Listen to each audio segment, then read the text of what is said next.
G'day everyone. Today we're going to build a box end assembly. Box end assembly has an end post that is 2.1 metres long and that's sunk 3 foot into the ground. It's got a top rail, preferably 3 metres long. I've used a slightly shorter one today. The trick with the top rail though is you can't go too short. It's got to be longer than the posts are high out of the ground. Otherwise, all that's going to happen is your end post is going to be ripped up out of the ground using leverage. So we've got our top rail here. This one's a bit over 2 metres long, and then we've got a 6 foot post in the ground 2 feet. So both these posts end up being the same height. I've just put my end post another foot deeper into the ground. The critical part with this end assembly here is this wire here, this stay wire. And if you have a look at it, it runs on the inside of the fence at the top, down to the end post at the bottom. And the secret behind this is that it uses a triangular shape. So when I put strain on this end post here and pull it that way with the fence, what's going to happen is that's going to transfer that strain down the top rail onto this post. This post is then going to try and go that way. When it does, this wire is going to stop it because it's anchored to the bottom of that post there. Really simple, really strong, doesn't cost too much money. Let's go through how to make it. So before we get started, these are the tools that you'll definitely need. First, you'll need some 2.65mm wire. Then you're going to need a level. Now you don't have to, I'm just a bit pedantic with the straightness of my top rail. You'll need a pair of wire cutters, you'll need a set of strainers, and this is some other stuff I used for building the fence. All you'll really need for the end assembly here is this, plus a hammer. Okay, let's go build a fence. Okay, so let's get going on our fence. As you can see, we've got the end post in here. That's a 7 foot post in 3 foot deep. And then we've got our stay post in here. That's a 6 foot post in 2 foot deep. The reason why I use the longer post on the end, as I said before, is so it doesn't fall over. Now the next job we have to do is we have to drill a hole on the inside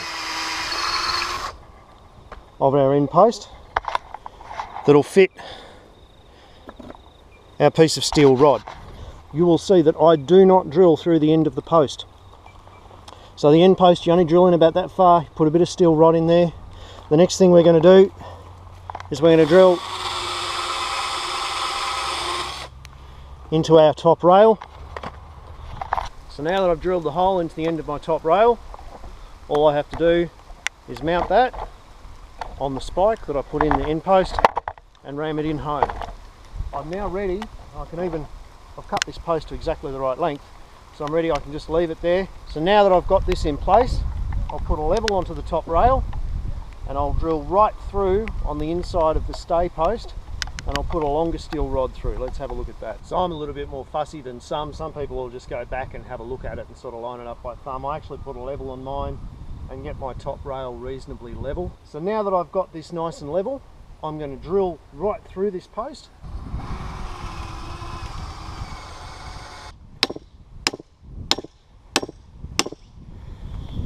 Now that'll hold that nice and firm.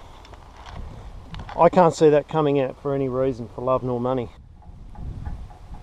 So the first staple we're going to put in is going to be down the bottom of our end post on the outside. So our fence is going to be running that way. This is the end post. We want to go to the bottom of the end post on the outside, and we'll put the staple in about 1 inch or so off the ground. Next up, on our inside stay post, we want to put a staple in about where we expect the top of the fence to be, about where the top wire is going to run, maybe a little bit above or below that, depends on your personal preference. Do not ever put it up the top here. You want to have it well below your top rail.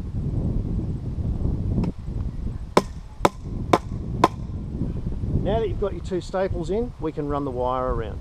So the next thing I'm going to do is I'm going to run out some straining wire. I'm using 2.65 high-tensile wire for this job. I wouldn't use 2mm wire because it's too thin, and 3 is starting to get to the upper limit of what's comfortable to work with. I really like the 2.65. I think it does this job really, really well. So I'm going to start out by putting it through the bottom staple, and I'm going to come up to the top staple on that side and then around in just 2 big loops. You want to put out 2 runs.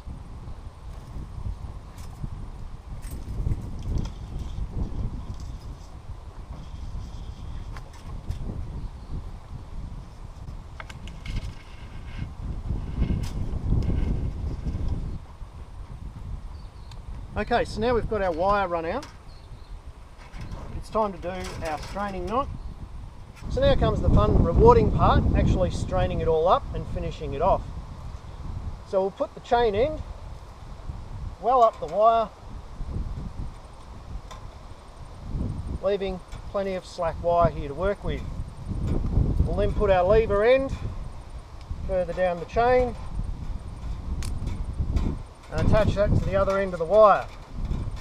You'll see that I've left myself plenty of work to work with on both ends. Now all we have to do is walk our strainers up the chain,